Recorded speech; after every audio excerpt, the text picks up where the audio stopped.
Jumpa lagi di channel Pejuang NIP.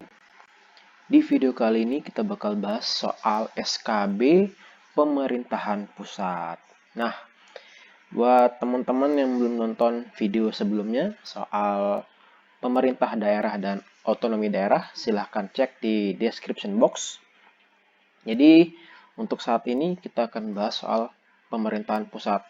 Nah, ini penting nih buat teman-teman yang memang formasinya secara khusus ada keterkaitan dengan bidang pemerintahan pusat, maupun buat teman-teman yang mungkin di formasi lain tapi ingin menambah pengetahuan soal pemerintahan pusat karena melamar di pemerintah pusat. Oke, langsung aja kita mulai soal yang pertama. Tapi sebelum mulai, buat teman-teman yang belum subscribe, saya persilahkan tekan tombol subscribe agar tidak ketinggalan video berikutnya dan agar saya juga bisa membuat lebih banyak video seperti ini. Oke, langsung saja kita mulai. Nomor 1. Jumlah maksimal kementerian yang ada di Indonesia adalah A30, B31, C32, D33 atau E34. Nah, berapa ini kira-kira ya? Maksimal kementerian.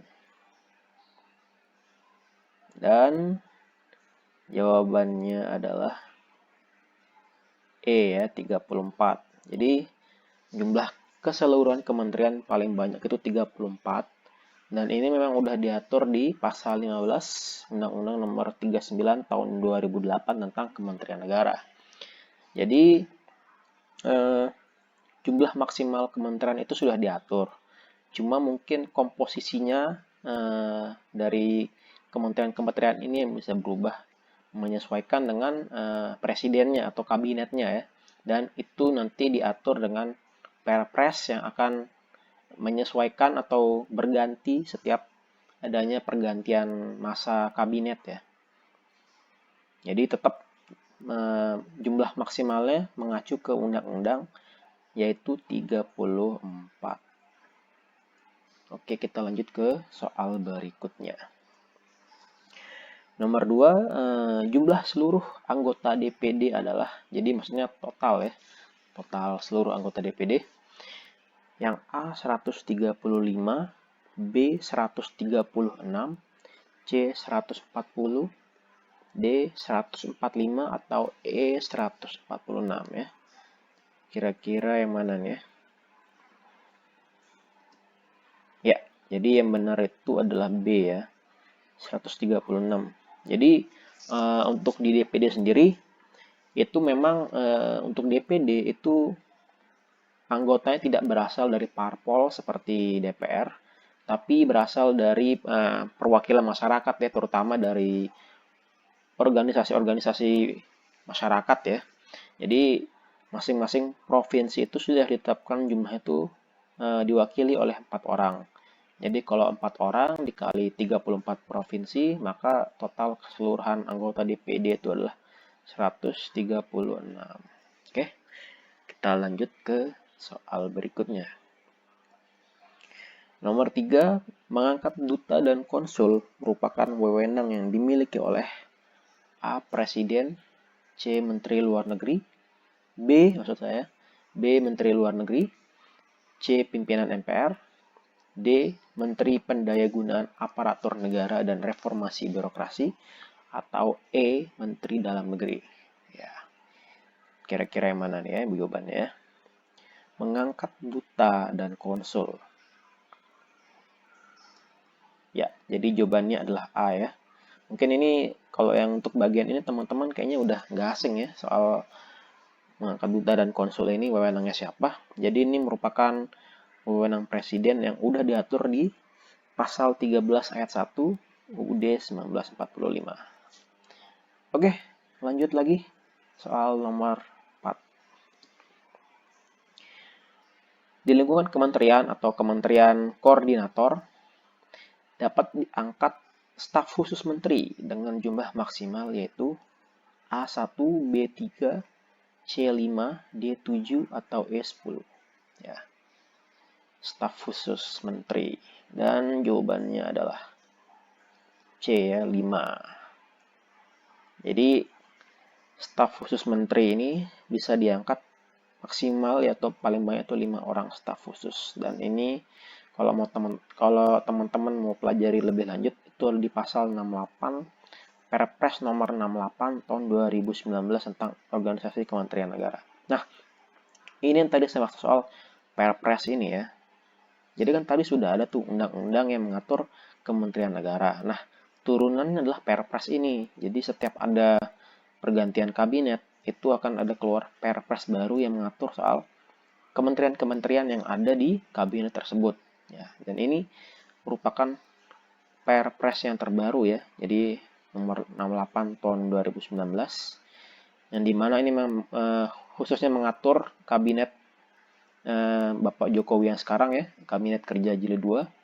Jadi silakan teman-teman pelajari soal kabinet yang baru ini, Kabinet Jilid 2 ini di Perpres nomor 68 tahun 2019. Oke, kita lanjut soal berikutnya. Nomor 5, DPR bersidang paling sedikit titik-titik dalam setahun.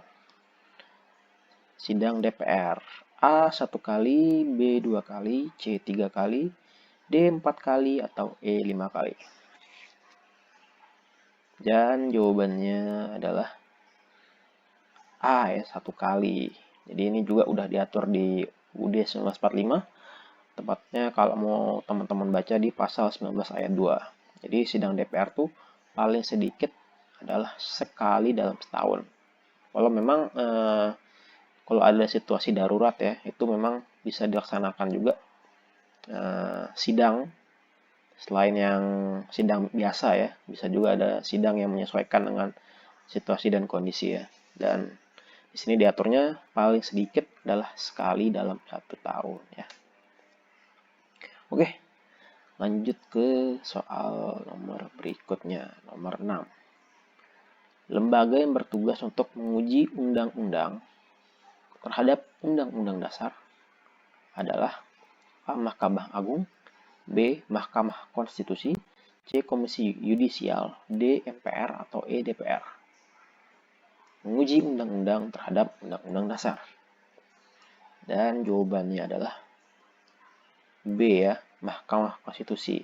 Nah, jadi ini saya mau jelasin sedikit soal salah satu istilah ya, yaitu adalah judicial review. Jadi judicial review ini adalah hak uji materi ya. Jadi ini kita menguji peraturan perundang-undangan yang lebih rendah terhadap peraturan perundang-undangan lebih tinggi ya.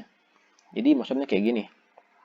Contoh nih, kalau untuk kasus ini ya, yang berhak menguji undang-undang terhadap undang-undang dasar, itu adalah wewenangnya Mahkamah Konstitusi. Nah, jadi judicial review ini dilakukan kalau misalnya ada pihak yang menganggap hak dan atau kewenangannya itu dirugikan oleh berlakunya suatu undang-undang atau peraturan ya.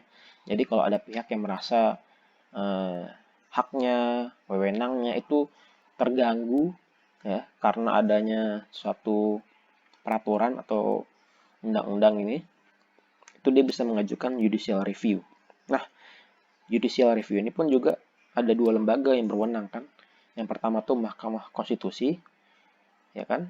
Nah, yang dimana dia ini berhak melakukan judicial review peraturan di bawah, maksudnya peraturan di bawah Undang-Undang Dasar terhadap Undang-Undang Dasar itu sendiri. Yang dimana di sini adalah undang-undang biasa ini, undang-undang saja dengan Undang-Undang Dasar. Nah, kalau untuk peraturan di bawah undang-undang ya, di bawah undang-undang yang pengen diuji dengan undang-undang, contohnya nih Perpres nih mau diuji ke undang-undang. Nah, itu yang punya wewenang adalah Mahkamah Agung ya. Mahkamah Agung. Jadi kalau undang-undang dengan Undang-Undang Dasar itu Mahkamah Konstitusi, sementara peraturan lainnya seperti Perpres, kemudian Perpu, ya kan, itu mau diuji dengan undang-undang, maka yang punya wewenang adalah Mahkamah Agung ya. Oke, sampai sini sudah cukup jelas ya. Ya, itu tadi soal yang terakhir. Terima kasih buat teman-teman yang sudah ikutin sampai akhir video ini. Buat teman-teman yang belum subscribe, saya silahkan subscribe. Dan jangan lupa juga buat like, share, dan komentar di video ini. Mungkin teman-teman punya request, pertanyaan, atau mungkin saran buat video ini maupun video-video berikutnya. Akhir kata, saya ucapkan terima kasih. Tetap semangat belajar untuk mempersiapkan seleksi kompetisi bidang dan semoga sukses.